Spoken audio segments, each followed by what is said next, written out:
Old man Peter Semenovich had been dragging his net for 3 hours. In April 2003, the Volkhov River was murky with meltwater. There were almost no fish. Instead, trash kept getting caught in the nets. This time, the net was caught fast. Peter Semenovich cursed. He pulled harder.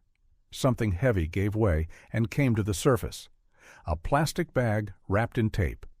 Inside was a dark green cloth. The old man cut the bag open with a knife. It was a military shirt from the 1980s. It was soaked through but still intact.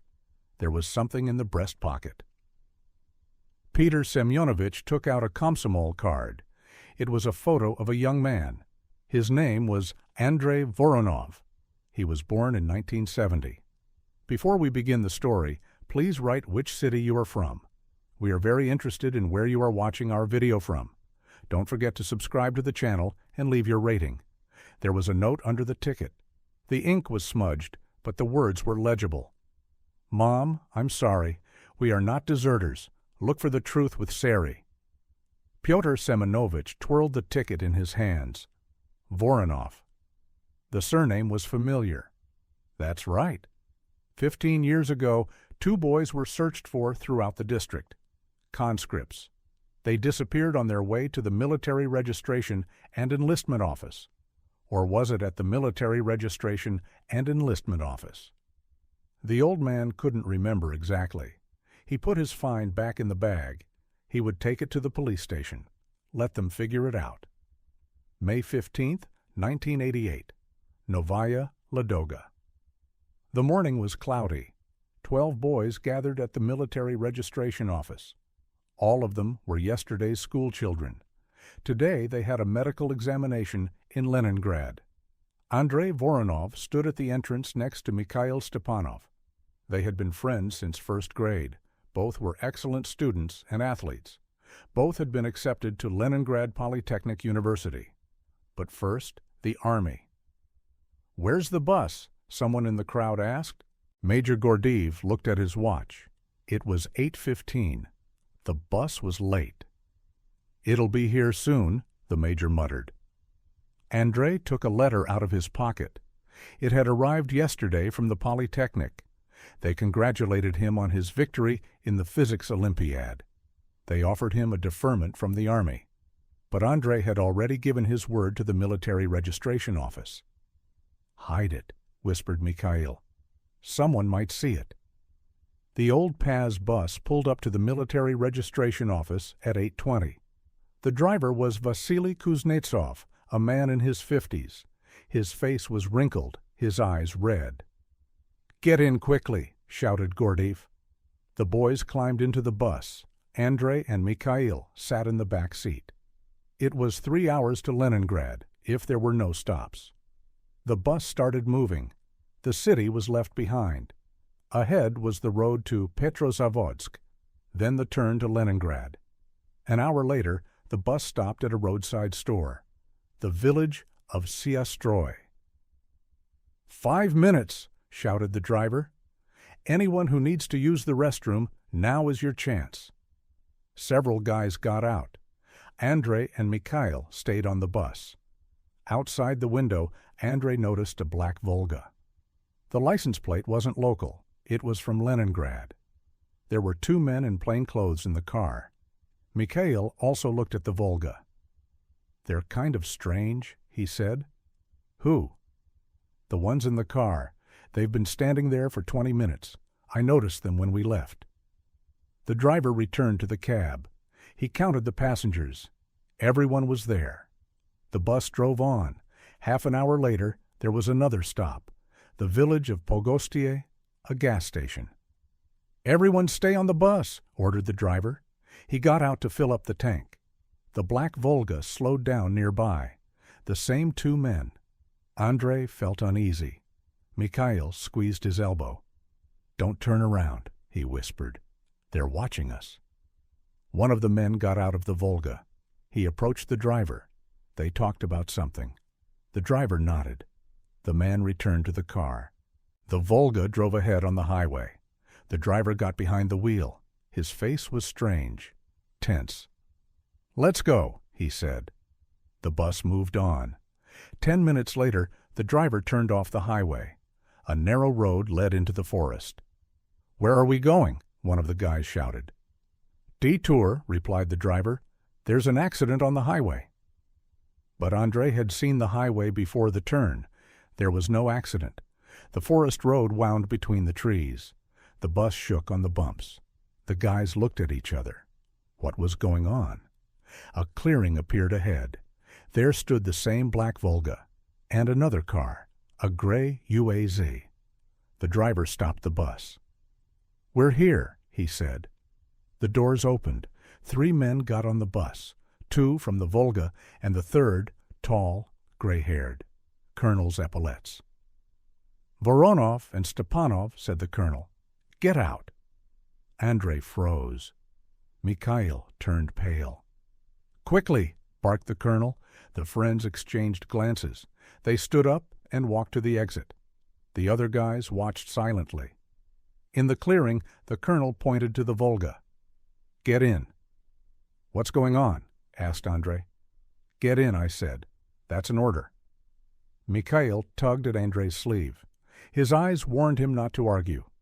They got into the Volga. The colonel sat in the front seat. "You can call me Comrade Sadov," he said, "or just Sari, whatever you prefer." The bus turned around and drove back to the highway without Andre and Mikhail. The Volga drove in the opposite direction, deeper into the forest. "Where are you taking us?" Mikhail asked. Sadov turned around. He smiled. "Where you are needed most." The military registration office, evening of the same day. Major Gordev looked at the list. 12 names. 2 were crossed out in red. "How did they disappear?" shouted Lieutenant Colonel Zaitsev. "From the bus? Did they jump out while it was moving?" Driver Kuznetsov stood against the wall. His hands were shaking. "I don't know, Comrade Lieutenant Colonel. I drove everyone to the medical commission. I dropped them off. Then they told me 2 were missing." "Who said that?" "The captain at the medical commission. He checked the list." Zaitsev slammed his fist on the table. "Did you drop them off along the way?" "I didn't drop anyone off. There were 2 stops. Everyone got back on the bus. I counted them." "What about those 2, Voronov and Stepanov? Did they get off?" Kuznetsov hesitated. "I don't remember exactly. I don't think so." "I don't think so." Zaitsev stood up. "Major Gordev, this is your mistake. Find them, immediately." Gordev nodded. When Zaitsev left, the major called Kuznetsov over. "Tell the truth. What happened?" The driver lowered his eyes. "I don't know. I really don't know. I drove everyone there. They weren't there." But Gordev could see he was lying. Something had happened. But what? The Voronovs' house. 3 days later. Elena Sergeyevna Voronova sat in the kitchen. She hadn't slept for 3 days. Andre hadn't returned from the medical commission. Her husband, Sergei Voronov, an engineer at a local factory, was calling hospitals. Morgues. Nowhere. "Maybe they ran away?" suggested a neighbor. "They rushed to Finland. Many are fleeing now." Elena Sergeyevna shook her head. Andre would not have run away. He wasn't like that. The doorbell rang. Sergei went to open it. He returned with an envelope. "From Andre?" Sergei nodded. He tore open the envelope. Inside was a piece of paper, Andre's handwriting. "Mom, Dad, I'm fine. I've been selected for special service. I can't say where. Don't look for me. It's important for the country. I'm sorry. Andre." Elena Sergeyevna began to cry. Sergei reread the letter. He picked up the envelope. He looked at the postmark. "Arkhangelsk," he read. Where in Arkhangelsk? But there was no return address. The Stepanovs' house. That same evening, Maria Ivanovna Stepanova was going through her son's belongings, looking for anything, a clue, a trace. In the desk drawer, notebooks, textbooks. Under a stack of books, a note, short. "If anything, look for Sari." Maria Ivanovna showed it to her husband. "Who is Sari?" asked Ivan Stepanov. "I don't know. Maybe it's a nickname?" "Whose?" Maria Ivanovna shrugged. They would have to ask Mikhail's friends. Maybe they knew, but his friends knew nothing. There was no Sari among their acquaintances. Major Gordiev's office. A week later. Gordiev studied the personal files of the missing persons. Both were excellent students, athletes, Olympiad winners. Strange, a week before their disappearance, both had traveled to Leningrad, to the Regional Physics Olympiad. They took first place. Gordiev called the organizing committee of the competition. Voronov and Stepanov? Yes, I remember them. Brilliant guys. They solved all the problems. Was anyone interested in them? Interested? What do you mean? Well, approached them, talked to them, maybe someone from a university? Oh, yes, there was one. From some research institute. I don't remember his last name. He was gray-haired. Gordiev tensed up. Gray-haired? About 50 years old? Approximately. Colonel's epaulets. Talked to them for a long time after the award ceremony. Gordiev thanked him, hung up the phone. Colonel, gray-haired, Research Institute. The major opened the safe. He took out a folder marked, "For official use only." A list of military research institutes in the Leningrad region. Research Institute 445. Severodvinsk, classified. Communication systems for the Navy. Head of department, Colonel Sedov, S.A. Gray. Gordiev closed the folder. If this is the same Sedov, the guys are nowhere to be found. Research Institute 445 reports directly to Moscow. Even the KGB doesn't go there. Roadside store, Siastroy village. Anna Petrovna, the saleswoman, remembered that day. May 15th. A bus with conscripts stopped. Several guys ran into the store. And 2 didn't get out? Gordiev asked. 2? Anna Petrovna thought for a moment. I don't remember, although... Wait a minute. There was a black Volga. It was parked across the road. I thought it was some kind of official vehicle. And then? When the bus left, the Volga left too. It followed it. Did you see anyone? Who was in the car? Men, 2 or 3. I couldn't see clearly. Gordiev thanked her and left. A black Volga. It was following the bus, but the guys didn't show up at the medical commission. So they were picked up along the way? Kuznetsov's apartment. Night. The driver hadn't slept for 3 nights. He drank. He remembered. That guy from the Volga. He showed his ID. KGB. He said there would be a document check. 2 would be taken away. Voronova and Stepanova. The rest would be taken to the medical commission. Keep quiet. Kuznetsov kept quiet. He was afraid. The KGB is no joke, but his conscience was tormenting him. The guys were missing. Their parents were looking for them. And he knew. And he kept quiet. The driver poured another glass. He drank it.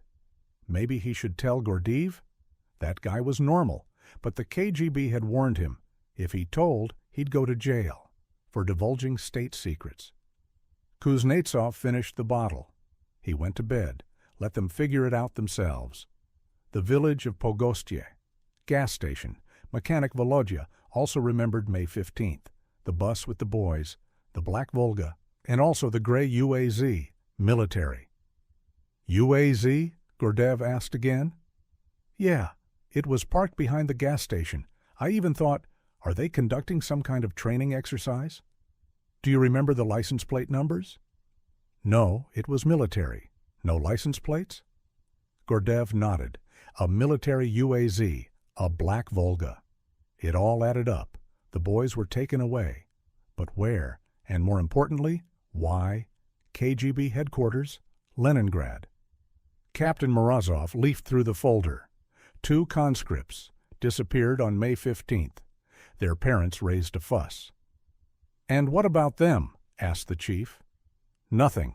They're not in our system. What do you mean, not in our system? No, they weren't detained. They weren't recruited. They're not ours at all." The chief frowned. "And the Volga?" Witnesses saw a Volga with Leningrad license plates. Morozov shrugged. "I checked. All our cars were in the city on May 15th. No one went to Novaya Ladoga." "Then whose car was it?" "I don't know. Maybe military intelligence? They have Volga cars, too." The chief thought for a moment. "Garou? Maybe. But why would they need conscripts? School number 3, Novaya Ladoga." Physics teacher Boris Lvovich sat in an empty classroom. He remembered Andrei and Mikhail, the best students, winners of academic competitions. During the last lesson, Andrei asked a strange question. "Boris Lvovich, what if a person is forced to do something they don't want to do, but it's important for the country?" "It depends on what exactly," replied the teacher. "Well, for example, working where you don't want to, but your knowledge is needed." "That's a difficult question, Andrei. Duty to the motherland is important, but so is freedom of choice." Andrei nodded. He said nothing more. Now Boris Lvovich wondered, did Andrei know something? Did he have a premonition? Military Registration Office archives. Night. Gordeev leafed through old orders. He was looking for any mention of NII 445. He found it. An order from 1985. On the assignment of conscripts with higher education to scientific companies. But Voronov and Stepanov did not yet have higher education. They had only just enrolled. Another order. 1987. On the creation of experimental groups to work in closed research institutes. Selection was based on the results of academic competitions and tests. Gordeev closed the folder. Everything was becoming clearer. The boys had been selected. But why? Why not officially? The Voronovs' house. A month later, a second letter arrived from Severodvinsk.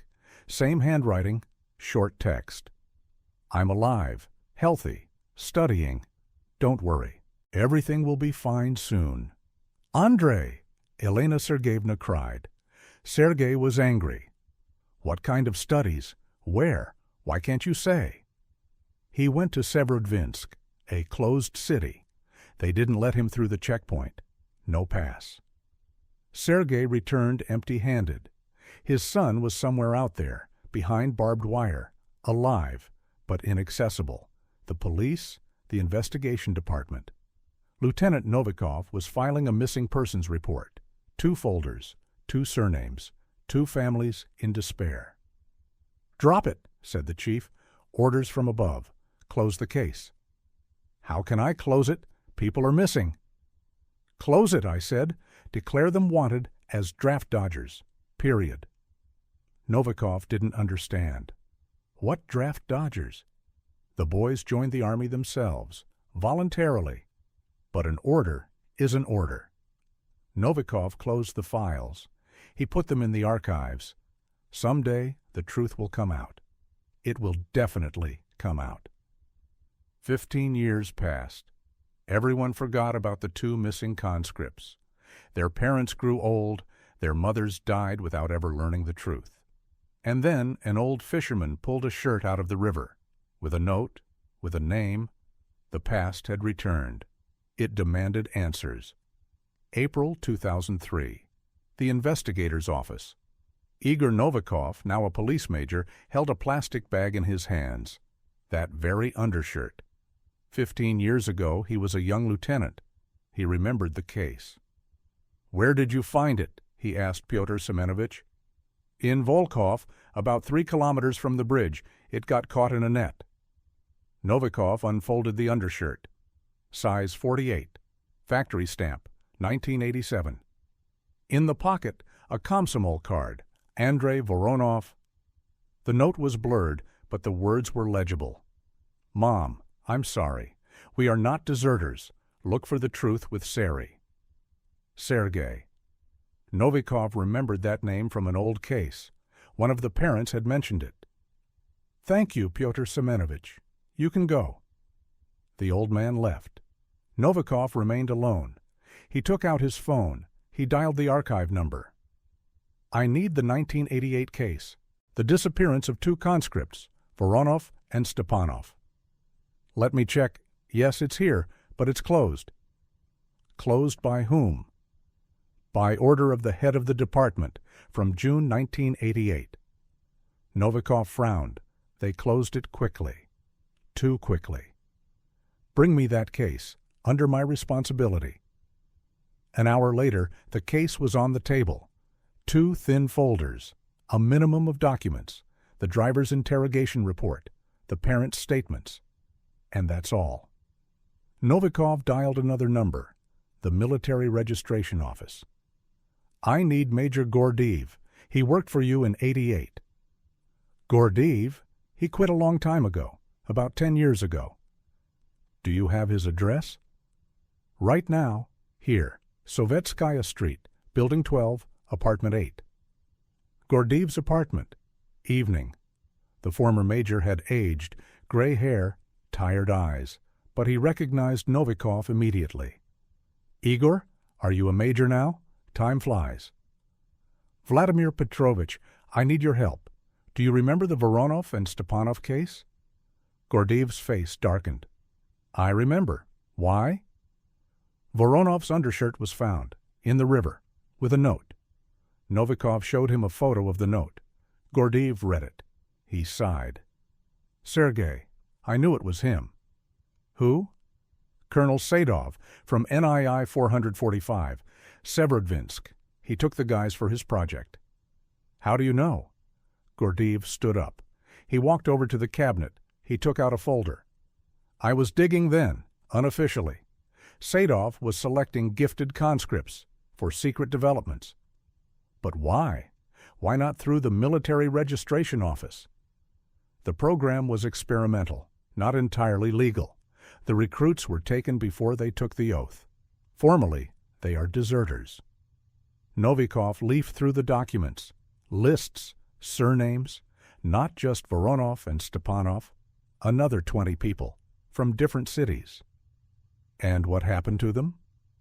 I don't know. In '91, the research institute was closed or repurposed.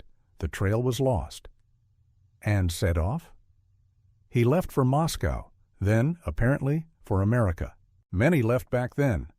Novikov wrote down all the information. He thanked him. He left. Gordeev remained sitting in the dark room. He remembered. Back then, in 1988, he could have dug deeper, but he was afraid. The KGB is no joke. And the guys, what happened to them? The apartment of driver Kuznetsov. Vasily Kuznetsov died in 1995, cirrhosis of the liver, but his widow, Valentina, was still alive. Vasily was delirious before he died, she told Novikov. He kept repeating, "Forgive me, guys. I couldn't do otherwise." What guys was he talking about? I don't know, but once when he was drunk he told me about some conscripts who were taken from the bus. The KGB ordered them to keep quiet.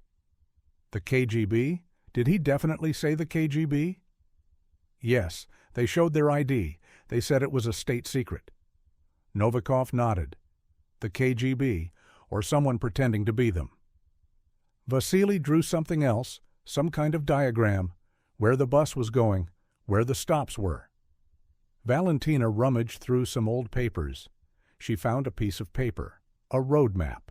The stops were marked with crosses, and an arrow pointed to a turnoff into the forest.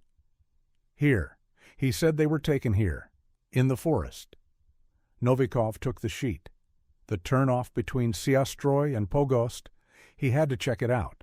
A forest road, the supposed transfer point. Novikov drove slowly. He looked for the turn on Kuznetsov's map. He found it. An old forest road, overgrown but passable. 2 kilometers ahead, a clearing, a large one, no traces left. But the place is suitable, far from the highway. No one will see. Novikov got out of the car. He looked around. He imagined. The bus is standing here. The Volga is there. The guys are being transferred. Quickly, precisely, professionally done. Not the KGB, but military intelligence. Definitely the Special Services. The phone rang. Unknown number. Major Novikov? A man's voice, unfamiliar. Yes, who is this? It doesn't matter. Stop the investigation. This is advice. Who are you? A man who knows the truth. The guys are alive, but they don't officially exist. Don't get involved in this case. The phone went dead. Novikov looked at the phone. Who was that? A threat or a warning? St. Petersburg. Library. Novikov was studying newspaper archives from 1988. He was looking for mentions of missing conscripts. He found a small note in Leningradskaya Pravda. 2 conscripts from Novaya Ladoga did not appear for their medical examination. They have been declared wanted as draft dodgers. That was all, nothing else. It was as if they had never existed. Next search, NII 445, Severodvinsk. There was very little information in open sources. Development of communication systems for submarines. Classified information. Director in 1988, Major General Kovalev. Deputy Director for Science, Colonel Sadov. Novikov wrote down the names. Kovalev, Sadov. He had to find these people. Moscow, Ministry of Defense. Major General Kovalev retired in 1992. He lived in Moscow. Novikov found his address through acquaintances in the military prosecutor's office. A luxurious apartment on Kutuzovsky Prospect. Kovalev greeted him warily. NII 445? Yes, I was the director, but that's a closed subject. I signed a non-disclosure agreement. I need information about 2 conscripts, Voronov and Stepanov, 1988. Kovalev frowned. I don't remember them. Your deputy took them, Colonel Sadov. Sadov. Yes, he was in charge of personnel selection, but I don't know the details. It was his program. What program? Young talents. They selected gifted young people to work on promising projects. And what happened to them? I have no idea. In 1991, the Institute was reorganized. I left. I don't know what happened after that. And Sadov? Sadov? He left. To the States, I think. Many left then. It was a collapse. Novikov thanked him. Kovalev walked him to the door. Major, a word of advice. Don't dig too deep. There were things not for the press. You understand? Novikov nodded. He understood, but he wasn't going to stop. Severodvinsk, a closed city. Novikov obtained a temporary pass through the military prosecutor's office. The official version was a criminal investigation. NII 445 now had a different name. Center for Marine Technologies. Same territory, same barbed wire fences. The head of security, Lieutenant Colonel Smirnov, gave him a cold reception. 88? That's ancient history. The archives are in Moscow. I don't need archives. I need people. People who worked there back then. People who remember. Almost no one is left. They've moved away. They've died. Almost? Smirnov thought for a moment. There's one. Borisov, an engineer. He still works here, but he's unlikely to say anything. Why? The confidentiality agreement. Everything here is under a confidentiality agreement. Novikov insisted on a meeting. Smirnov reluctantly agreed. Engineer Borisov's office. Borisov was in his late 60s, gray-haired, stooped, eyes behind thick glasses. Voronov and Stepanov, he asked. Yes, I remember them. They were smart guys. Were? What happened to them? Borisov paused. He looked at Smirnov. Smirnov nodded. It was okay to talk. They worked in Sadov's group, cryptography, encryption systems for submarines. How long did they work there? About 3 years, until 91. Then they started closing the institute. Funding stopped. And where did they go? Sadov took them, said he'd get them jobs in Moscow, at some commercial firm, computers, programming. It was promising back then. Do you remember the name of the company? No, but definitely something to do with computers. Sadov said the guys were lucky. Good money. Prospects. And why was the undershirt in the river? Borisov shrugged. I don't know. Maybe someone threw it away? Back then, we burned or threw away all our military uniforms. Those were the times. Everything military was in the past. Novikov wrote down all the details. He thanked him and left. Moscow, a computer company. 1991. Not much, but it's a lead. St. Petersburg. IT company, Baltic Systems. Novikov compiled a list of IT companies founded in the early 90s. He called them all. He asked about Voronov and Stepanov. On the 20th call, he got lucky. Voronov, Andrei Volkov, works for us. He's a programmer. Why? Volkov, not Voronov, but the age matches. Can I meet him? He's on a business trip. He'll be back in a week. Novikov left his number. He asked Volkov to call him. The next call was to the company Severnaya Soft. Stepanov, no such person, although we have Mikhail Streltsov. Does the age match? Yes, can I have his contact information? He no longer works for us. He left for Moscow. He teaches at Moscow State University. Streltsov, another changed surname. Novikov felt he was close, very close to solving the mystery. Meeting with Mikhail Stepanov's sister. Elena Stepanova, now Elena Krylova, lived in St. Petersburg. She worked as a journalist.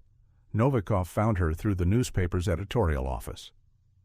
Mikhail, I haven't seen him in 15 years, after he disappeared. Did you get any letters? Yes, several. From Severodvinsk, then from Moscow. He wrote that everything was fine. He was studying, working, but he couldn't come. Why couldn't he? He didn't explain. My mother died in 1995. She never waited for him. My father died in 1998. Mikhail didn't even come to the funeral. Elena took out the old letters. Novikov read them. The handwriting was the same, but the style, it was as if it had been dictated. Elena, did you try to find him? I tried. In '93, I went to Moscow, to the return address on the envelope. But there was some kind of office there. They said they didn't know Stepanov. And Streltsov? Elena flinched. How do you know that name? Is that how your brother introduced himself? He called once. In '96, on my mother's birthday, after her death. He said, "My name is now Mikhail Streltsov. Don't look for me." And he hung up. Novikov nodded. It all fits. New names, new documents, a classic witness protection scheme, or agents, a call from Moscow. In the evening, an unknown number called. Moscow. Major Novikov, my name is Andrei Volkov. Were you looking for me? His voice was calm, confident. Hello, Andrei, or is it Andrei Voronov after all? Pause, a long one. How did you know? We found your undershirt, in Volkov, with a note. Another pause. Mikhail left it. In '91, when we were legalized, I asked him not to, but he said it was a symbol, the end of the old life. Andrei, I need to meet with you. Why? What do you want? To know the truth. Your parents died without knowing what happened to you. That's not fair. Justice, you don't understand. We signed papers. For life. Disclosure is a criminal offense. The Soviet Union is gone. What criminal offense? It doesn't matter. I can't. I'm sorry. Andrei, wait. The phone went dead. Novikov cursed. So close. And again, a dead end. An unexpected letter. 2 days later, Novikov received a letter. No return address. Inside was a single sheet of paper. Major Novikov, stop the investigation. This is your last warning. You don't know what you're getting yourself into. The people you are looking for are indeed alive. They have new lives, families, children. Don't destroy that. They can't go back to the past. Too many connections, too many secrets. Leave everything as it is. Sincerely, Gray. Gray. Sadov. He's watching. He knows about the investigation. Novikov reread the letter. A threat or a request? Moscow. Moscow State University. Department of Applied Mathematics. Novikov went to Moscow after all. He found Mikhail Streltsov. He was giving a lecture. Novikov waited in the hallway. Streltsov came out of the lecture hall. He saw Novikov. He stopped. In his eyes, recognition and fear. Mikhail Stepanov? You're mistaken. I'm Streltsov. Mikhail, I know who you are. I know about NII 445, about Sadov. I just need to talk. Streltsov looked around. The students were dispersing. The hallway was emptying. Let's go to a cafe. This isn't the place. A cafe near Moscow State University. They sat in the far corner. Streltsov ordered coffee. His hands were shaking. How did you find me? By the undershirt, the one you threw into the Volkhov River. Mikhail smiled. I was a fool, a romantic. I thought it was symbolic, saying goodbye to the past. But it came back. Tell me what really happened. Mikhail paused. Then he spoke, quietly, as if he was afraid of being overheard. We were selected at the Olympics. Sadov was looking for people like us, young, talented, without families. But you had families. We did, but we were young, unmarried, no children, ideal candidates. For what? For the Arctic Project, a new encryption system for submarines, revolutionary for its time. And you agreed? Did they ask us? They said it was an order, a matter of national importance. Either you work for the motherland or you're a deserter. Criminal charges. Prison. But you could have refused? Mikhail smiled sadly. You don't understand. It was 1988. The KGB, military secrets. To refuse meant becoming an enemy. And we were Komsomol members. We believed in the country. What happened next? 3 years of work. We lived on the Institute's premises. We could only leave with guards. Letters home were dictated. There were no telephones. And in 91? Collapse. The Institute was closing. Sadov offered us new documents, a new life, in exchange for silence. We agreed. What else could we do? Why didn't you go home? How? Show up after 3 years? Say, sorry, we were at a secret research institute? They wouldn't have understood, and we already had new documents. There was no turning back. Novikov was silent. The story was terrifying in its ordinariness. Broken destinies, stolen lives. Your sister was looking for you. I know, I called her once. It was stupid, but I wanted to hear her voice. Why didn't you meet? I can't. I have a different life now. A wife, children. They don't know about the past. They think I'm an orphan. And Andrei? Same thing. New family, successful business. He's in St. Petersburg. We talk on the phone sometimes. Rarely. And Sadov? I don't know. I heard he went abroad. Or died. They told us to forget. We forgot. Mikhail finished his coffee. He stood up. I've told you everything I can. Please don't look for us anymore. We have a right to a new life. He left. Novikov remained seated. He thought. Did he have the right to destroy their new lives? For what? For the sake of a truth that no one needed? St. Petersburg. Meeting with Andrei Volkhov. Volkhov called himself. He suggested they meet. Neva Embankment. Evening. Andrei had aged well. Expensive suit. Confident gait. A successful man. Mikhail said you spoke with him. Yes, he told me your story. And now what? I don't know. On the one hand, it's a crime. You were essentially kidnapped. On the other hand, 15 years have passed. Andrei looked at the Neva. He was silent. Then he spoke. You know, I sometimes think, what if they hadn't taken me then?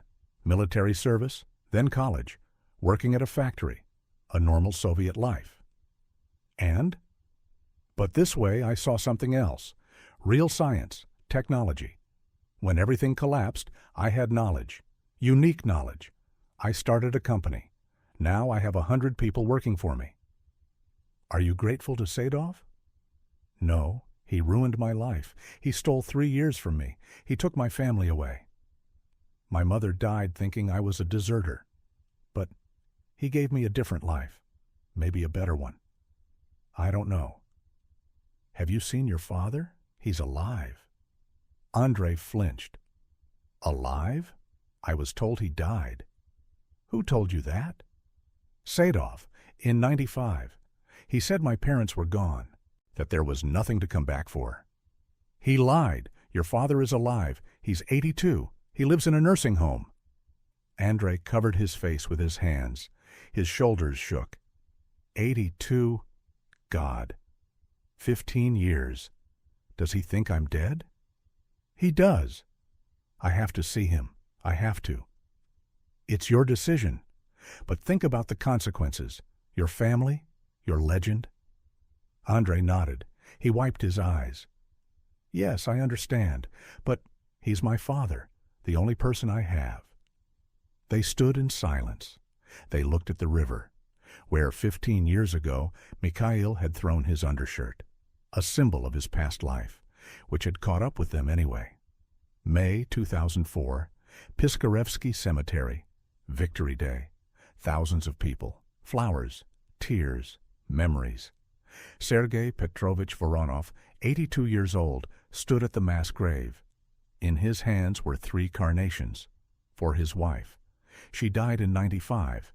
She didn't wait for her son, and for his son, who isn't there.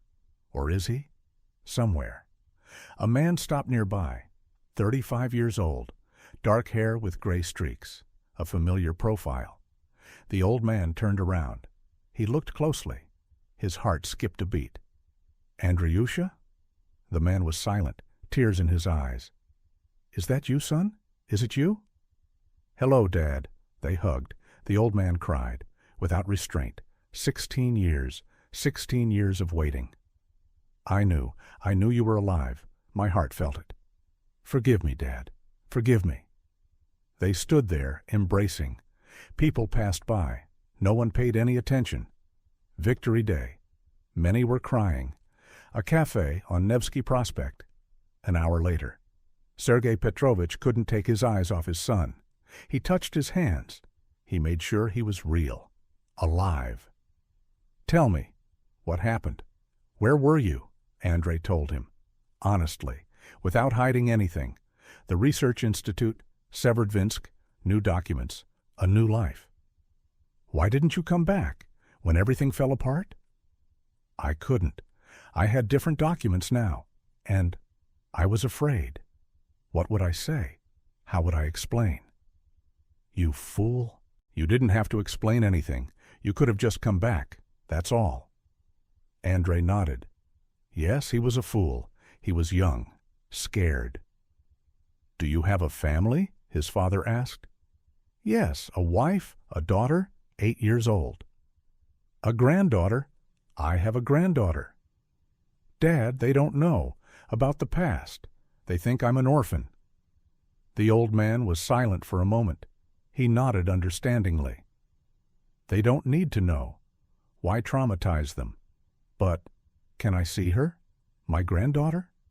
Of course, Dad. We'll figure something out. I'll say I'm his teacher, or an old family friend. A family friend. Yes, that will work. They sat until evening. They talked. They reminisced. They made up for lost time. Moscow, Mikhail Streltsov's apartment. Mikhail sat in the kitchen. He drank whiskey, his 3rd glass. His wife, Olga, was worried.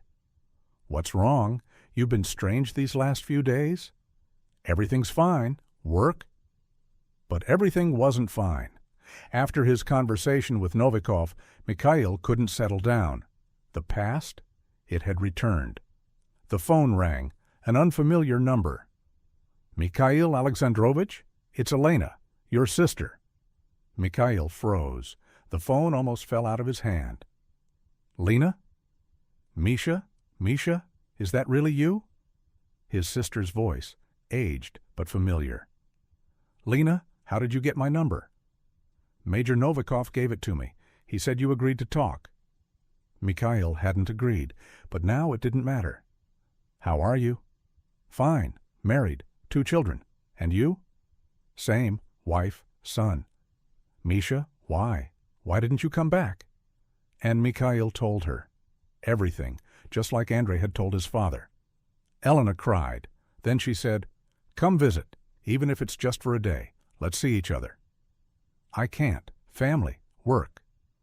"Misha, we're not going to live forever. I'm already 50. How old are you? 48? 49. You see, time is passing. Come visit." Mikhail promised to think about it. He hung up the phone. Olga was standing in the doorway. She heard everything. "You have a sister?" "Yes." "Why did you say you were an orphan?" "It's a long story." "We have time." And Mikhail told his wife the truth. For the first time in 13 years of marriage, Washington, D.C., USA, Sergei Sedov, now Sergei Gray, sat in his office. Consulting firm. Information security. Clients, the Pentagon and large corporations. On the table, a report from Russia, Novikov's investigation, meetings with Voronov and Stepanov. Sedov sighed. He knew that someday it would come out, but he hoped it would be later, when no one was alive anymore. The phone rang, a Moscow number. "Sedov, this is Kovalev, former director of NII 445. "Hello, Ivan. Long time no talk." "We had some visitors from the police. They asked about 88, about your guys." "And what did you say?" "Nothing, but they're digging, Sari. Digging deep." "Let them dig. The Soviet Union is gone. The agreements are no longer valid." "Are you sure? What if other projects come to light? Psychotronics? Alpha 3? Sedov paused. Other projects were serious business. There were things, bad things. "They won't surface. All the documents have been destroyed." "I hope so, because if they do surface, it's the end for all of us, even for you in America." Kovalev hung up. Sedov remained sitting in the darkening office. The Young Talents Project was the most harmless. Just gifted kids. Just science. But there were other projects, experiments, on people, on their psyche. If this comes out, Sedov dialed the number, Russia, St. Petersburg. "Andrei, it's Sedov." "You? Where did you get my number?" "It doesn't matter. Listen carefully. Journalists will come to you. Maybe they're already here. Keep quiet. About everything, not just about yourself, about other projects." "What other projects?" "You don't know, and you shouldn't know. Just keep quiet. It's important. For everyone." "You ruined my life, and now you're giving me orders?" "Andrei, I saved you. You would have rotted away in Afghanistan. Or in Chechnya. But now you have a family, a business, a future. That's what you think. It's a fact. And another fact is that if you talk, others will suffer. Innocent people. Do you understand?" Andrei paused. "I understand." "Good boy. And tell Mikhail, silence is golden." Sedov switched off. He leaned back in his chair. Old age. It comes with its own fears. Fear of exposure. Fear of retribution. But for now, silence. For now, safety. St. Petersburg. Newspaper office. Elena Krylova, Mikhail's sister, was preparing the material. A sensation. Stolen lives. How the Soviet system destroyed fates. But Mikhail called. He asked her not to publish it. Why? It's the truth. The truth that will destroy my current life, and Andrei's life, and the lives of dozens of other people. But people need to know. Know what? That 30 years ago there was a secret program? That we were forced to work for the defense industry? That's not a sensation, Lena. That was common practice in those years. But you were deprived of choice. Yes, they did. But now we have a choice. To live on. Peacefully. without stirring up the past. Please, Lena. Elena agreed. The material went into the drawer. Family is more important than sensational stories. Major Novikov's office. Novikov was writing a report. The Voronov and Stepanov case. Solved. Both are alive, living under different names. Voluntarily.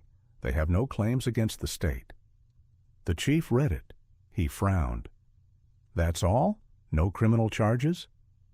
None. Formally, it's desertion, but the statute of limitations has expired, and times were different then. What about the secret program? It existed, but there are no documents. The witnesses are silent. Nothing can be proven. The chief nodded. We're closing the case, for good.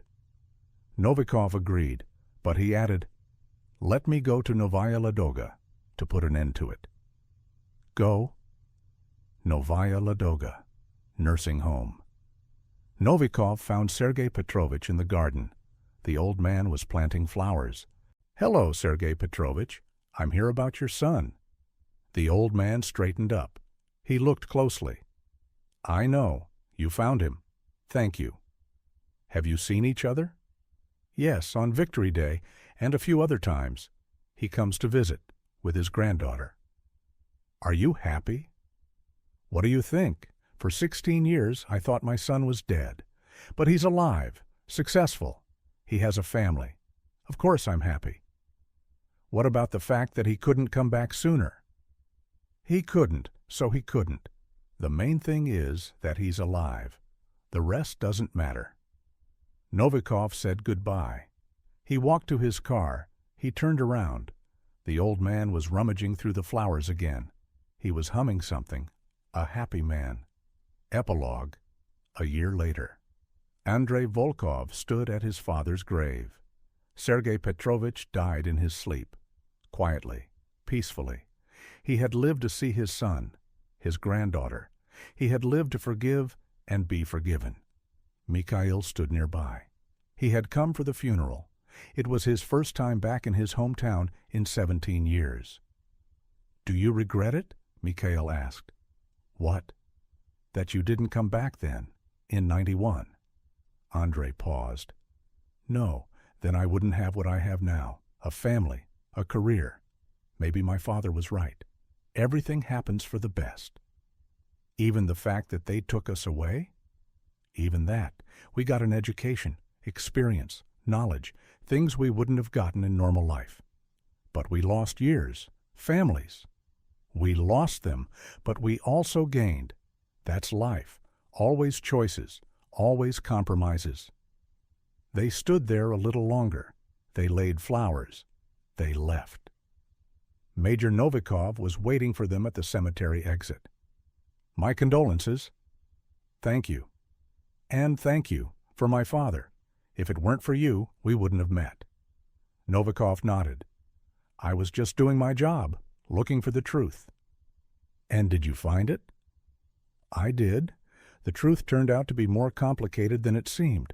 That's usually the case. They shook hands. They parted ways. Andrei and Mikhail went on with their new lives, which continue.